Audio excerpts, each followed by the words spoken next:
Welcome to the Authority of Love. I'm Greg Williams, your host, and thank you for joining us on the broadcast or the podcast, however you may be doing that. WJMM 99.1 FM in Central Kentucky Christian Radio if you're listening, and if not, and you want to hear it somewhere else, you probably wouldn't know how to do that if you're not listening now. But anyway, you can go to WJMM.com and pick up today's and the previous 2 days by going to their podcast tab, the Love and Lordship links, or go to loveandlordship.com and you can get a variety of videos and podcasts and even articles that link to scripture text and other things. So thanks for joining us and for listening and watching, and we ask that you would share this so others can be informed. We have a very special Family Foundation Friday today because this is coming to you on Wednesday. Why? Because tomorrow on Thursday is the last day of the legislature, the General Assembly here in Kentucky, and we've got some things that we really want to get across to you. So as we do that, I'm just going to welcome David Walls, Executive Director of Family Foundation, and let him take it. David, thanks for joining us again. Hey, Greg, good to be with you on this special Wednesday edition of Family Foundation Beautiful. Fridays. Well,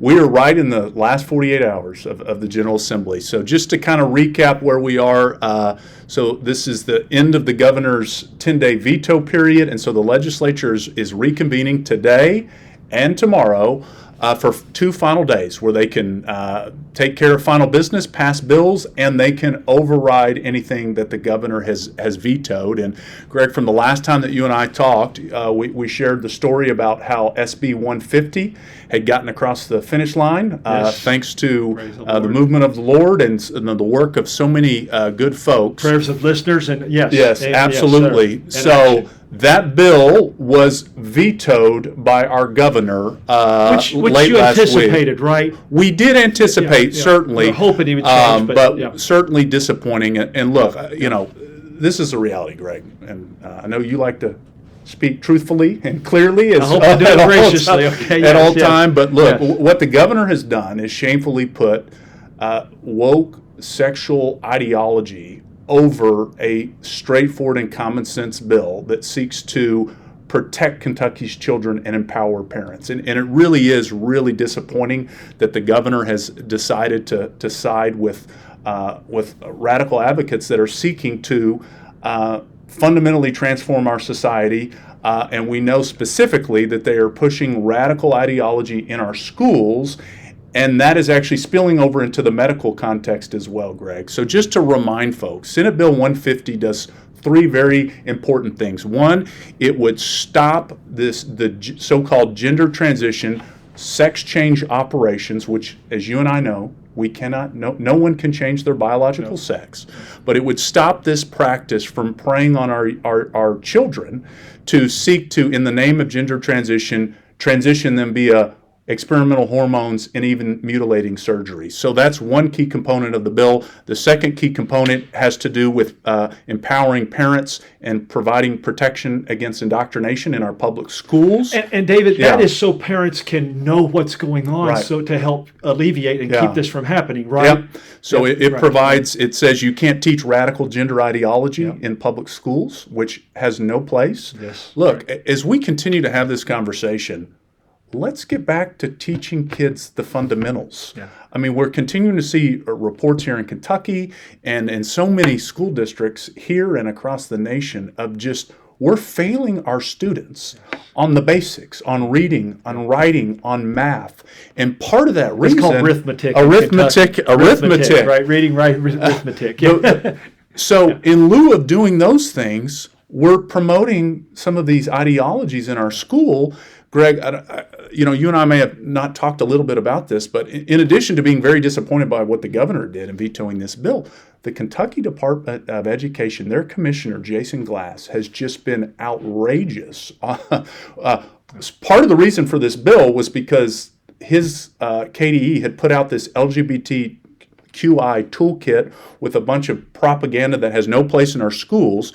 And then throughout the legislative session, he has been actively essentially opposing the work that's in this bill. He's now come out and condemned the bill as well before the governor vetoed it. He went so far to say, under testimony in the legislature, he was asked by Representative Shane Baker, who authored the parental rights portion of this bill in education. He was asked on record, do you stand by your statement that he had made previously, that if a teacher, in the context of teacher shortages, there's been a lot of conversations, Greg, about the teacher shortages, not being able to recruit and retain teachers. So he was asked point blank, do you stand by your statements that if a teacher or an administrator refuses to go along with this radical ideology in school, that they should find another job? Yeah. And he doubled down and said, absolutely. No wonder they're not signing up for Kentucky schools. Absolutely. So it's very disappointing. But what's even more disappointing than that, Greg, and I wanted to talk with you a little bit, is about the worldview implications that are behind the battle that is taking place right now on SB 150. And David, not only are they covering for each other, Secretary and the governor, but we have the mainstream media. Oh my goodness! That is covering for this. Yeah. You were telling me a story about something that you all wrote about this. Yeah. How did that turn out? We have just been seeing a coordinated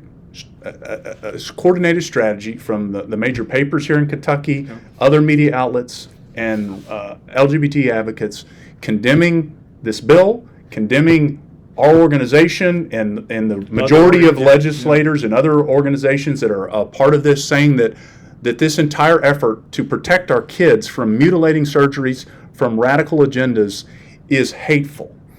Nothing could be further from the truth. Right. The reason that we engage and want to see these kinds of public policies is because we love people, but we understand that to love people correctly, we have to encourage them to live in truth, in the reality. And if we're talking about in the context of a child that's struggling with their identity, the reality is children need to be lovingly affirmed in the truth of who God has created them to be. Yes.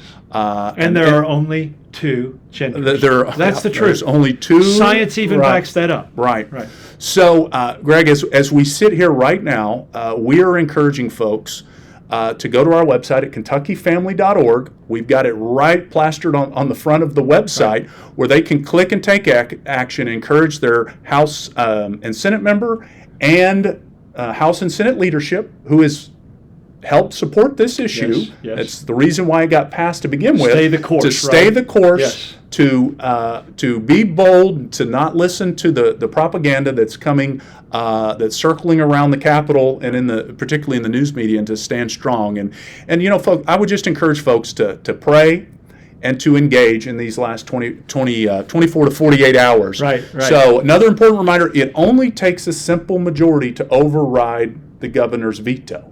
So these bills passed with well more than a simple majority. Yes. So the votes are there, but we just need to be encouraging our legislators to stand strong. Yeah. So again, you can go to kentuckyfamily.org, click and take action, and then I encourage folks to call the legislative message line, which is 1-800-372-7181. Yeah. Say that again, 1-800-372-7181, and leave a message for your House and Senate member and for leadership that you encourage them to stand for families, to stand for protecting kids from harm, and vote to override the governor's veto on SB 150. Do it today and do it tomorrow. Do it both days. Dave, what time? We're at Wednesday, 11:15 to 11:30. That's when our listeners are hearing it on the radio. If they pick this up elsewhere, what time is it supposed to close on Thursday? Well, I mean, I guess they could go till midnight, Greg. They went pretty close to that before the veto period. But I believe they're going on the floor today at noon, and probably tomorrow around the same time. And as we're recording this, Greg, a little bit before Wednesday, there's going to be an event going on at the Capitol right now in support of the event. So this is just a great time to take a moment and pray for the legislators that are going to be with us at the event, pastors and many others, including some powerful testimony on how this bill would help protect kids. It would empower parents.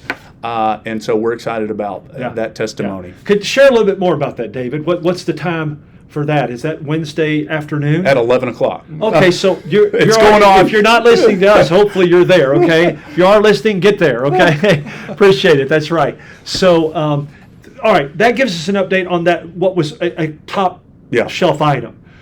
Updates on any others, David, that they could talk and pray about and take action on? Absolutely. There's We are still, right now, the sports betting bill, which would be the largest expansion of predatory gambling in the history of Kentucky, would turn potentially every iPhone, internet-connected device into a mini casino that we know would end up in the hands of our children, and obviously would further the government's partnership with an industry that's designed to prey upon its own citizens. So that bill has passed the House and is in the Senate, but I think we have an opportunity for the Senate to stand strong and not move forward with the bill. So we're encouraging folks that's House Bill 551. So on that one, reach out to your senator on that and bill. And the Senate leaders, right? And the Senate leadership. Senate leaders, right. And then there's several important ones. Another important one that we've been just doing a lot of work to equip members on is the medical marijuana bill. That's Senate Bill 47 that has passed out of the Senate and is now over in the House. Does it look good there? That bill passed in the House last session. So we're going to have to really flip essentially some members who voted differently, but there's a lot of new members in the House.